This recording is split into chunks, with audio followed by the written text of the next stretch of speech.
Ladies and gentlemen, good evening. Again, welcome to our YouTube channel. This is your host, Gashi Skyman, the tallest man back Africa. Many people are concerned about Uhuru Muigai Kenyatta. Indeed, a member of this channel called me yesterday, asking me the whereabouts of Uhuru Muigai Kenyatta. And in this video, I want us to give a critical analysis of Uhuru Muigai Kenyatta, why he decided to operate the way he is operating. So if you enjoyed this channel for the first time, you can take that 1 second, like that video, like this video, ladies and gentlemen, and subscribe if you are not subscribed to our channel. For our supporters, we remain truly grateful for the way you support this channel. Ladies and gentlemen, Uhuru Muigai Kenyatta is in United Kingdom. Uhuru Muigai Kenyatta, together with members of his family, decided to take a rest in the United Kingdom. But this was very much deliberate. And I want us to look at some of the factors that were at play and made Uhuru Muigai Kenyatta to change the strategy. The first reason, in my view, is that Kenya Kwanza government, Kenya Kwanza administration was feeling very insecure. Kenya Kwanza felt intimidated by the presence of Uhuru Muigai Kenyatta. Kutokana na hayo, because he wanted to give William Samoei Ruto room to continue governing the country, he had to look for somewhere else to spend some time so that William Samoei Ruto can feel that he's free, he can feel that he's secure, he can feel that nobody is intimidating him, and he can continue governing. Indeed, Uhuru Muigai Kenyatta had never bothered whether, in fact, he was not very much bothered whether whether William Samoei Ruto won the elections. Indeed, a friend of mine, who is a close friend of the family, was telling me that Kenyatta was actually comfortable with William Samoei Ruto's presidency, and whoever won the presidency, whether Raila Amolo Odinga, although he preferred Raila Amolo Odinga to win the presidency, when it dawned on him that William Samoei Ruto was declared the president-elect, he had no problem with it. And that is why people were wondering, people have been asking how he handed over power. He had no choice. He had to follow the Kenyan law of the land. The second reason why he decided to go there is because his family was becoming a soft target. Tuliona kule nyumbani kwake kwa Muhuhu kule Karen, tukaona kwamba maafisa wa polisi wakitumwa pale usiku wakavamia, and there was drama and it was embarrassing if you ask me. So the family felt very also insecure under the leadership of President William Samoei Ruto.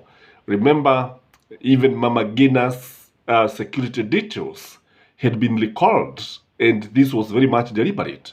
So the fact that the members of the family were feeling insecure, Uhuru Muigai Kenyatta, as the family leader, he had to take this family, take the members of the family somewhere else where they would not feel intimidated. The other reason is because the family was becoming embarrassed, truth be told. William Samoei Ruto was embarrassing Uhuru Muigai Kenyatta every day. And remember, in fact, the way he was talking to him or about him in this day, the members of Kenya Kwanza, in every time, they would address Uhuru Muigai Kenyatta kama tu ni kijana wa kawaida tu, irrespective of the fact that he was the former head of state. You remember the way Kimani Ichung'wah used to address Uhuru Muigai Kenyatta, like, in fact, you would think that he's addressing a village boy. And they did not have any respect for him, including Sonko, by the way. I remember in one of the tweets, Sonko referred to Uhuru Muigai Kenyatta as ki president, ki former president. That was very bad of coming from the former governor also. So the family was feeling embarrassed by what was happening. So the family has not relocated, but has taken a break so that they can let the government settle down and they don't become an easy target. The other reason is because there was a feeling, because of what was happening during that time. Unajua kulikuwa na maandamano megs and the high cost of living. And the government would always try to remind Kenyans about Uhuru Muigai Kenyatta and Raila Amolo Odinga. Jambo lote likitokea, hata mvua isiponyesha, they would blame the handshake government. Hata wakati ambapo the cabinet is not performing, they would blame Uhuru Muigai Kenyatta. Even when the cost of UGA was very high, they would blame Uhuru Muigai Kenyatta, which was wrong in my view, which was a way of trying to show Kenyans that everything that is happening in Kenya is a result of poor leadership of Uhuru Muigai Kenyatta. But now when you look at the current situation, you know very well that it is coming out very clearly that Uhuru Muigai Kenyatta was a very good president, was a very good leader. Ni mtu ambaye atakumbukwa miaka mingi kutokana na maendeleo ambayo aliwaletea. In fact, when Kenya Kwanza was in Western region last week, that is, I remember I had Musalia Mudavadi complaining and saying that they want development like it happened in Central Kenya during Uhuru Muigai Kenyatta's time. And when he was saying this, Gachagua was just sitting next to him. It was very interesting.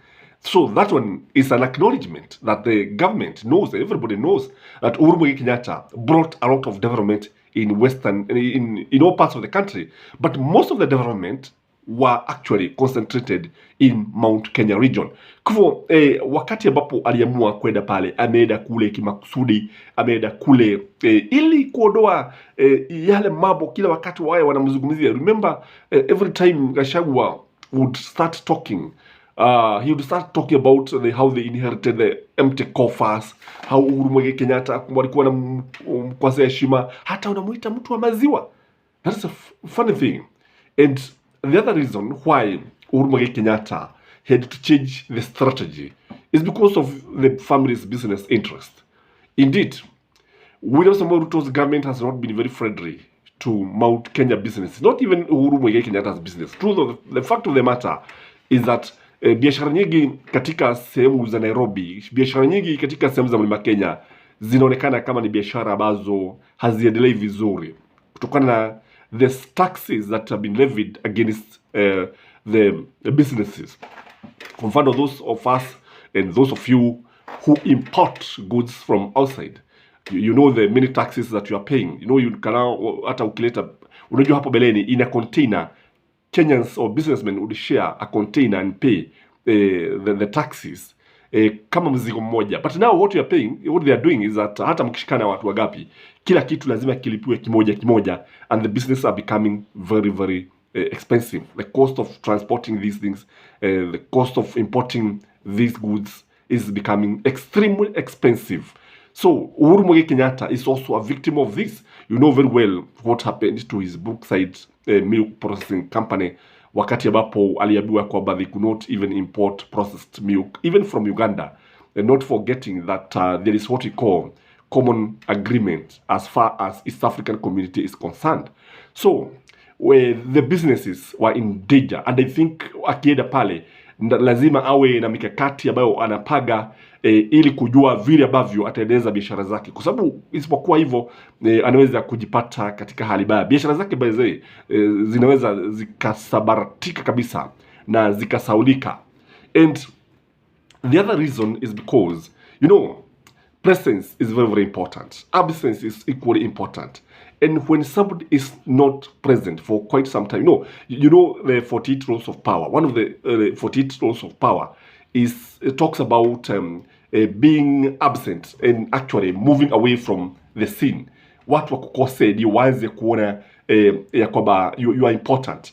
But now when you talk too much, like now the current president talks every day, every hour, ni kama tu Moi vile alivyokuwa. Unlike Kibaki, who would go behind the scene and work behind the scene, send his ministers to go and prepare some projects. The current president, who is hands-on president, who is using that kind of approach, and he is everywhere. You realize that hata ukimpata akiongea, many people don't listen to him. Indeed, if you meet William Samoei Ruto addressing a crowd, labda usimamishwe na polisi ndio usipite au usifanye nini, lakini it won't excite you. You don't even bother to listen so much about what he's saying because it's too common. Lakini sasa nikuulize msikilizaji wangu, tufikirie au imagine a situation now where you are, Uhuru Muigai Kenyatta jitokeze You can see everything would come to a standstill. People would listen. Members of the fourth estate would rush to listen to what he's saying. And even the farmers who will be farming, they will come out of their garden to come and listen to what Uhuru Muigai Kenyatta is saying. If you ask me, this is a good strategy. Siku ambayo atakuja labda, sio kwa mfano ajitokeze, aanze kuongea Nairobi, aanze kuongea sehemu za Mlima Kenya. And I think he'll be very much active when Azimio now decides to support Kalonzo, whoever they are going to support. And if they decide, sasa ajitokeze sasa, I think things are likely to take a very different direction. Now, I also believe that he's likely to attract a very huge crowd. I don't know what you think, but from where I see it, it was a good strategy. This is Gashis Kamen. Like this video, share, and as usual, ladies and gentlemen, let us interact with the comment section. Adios.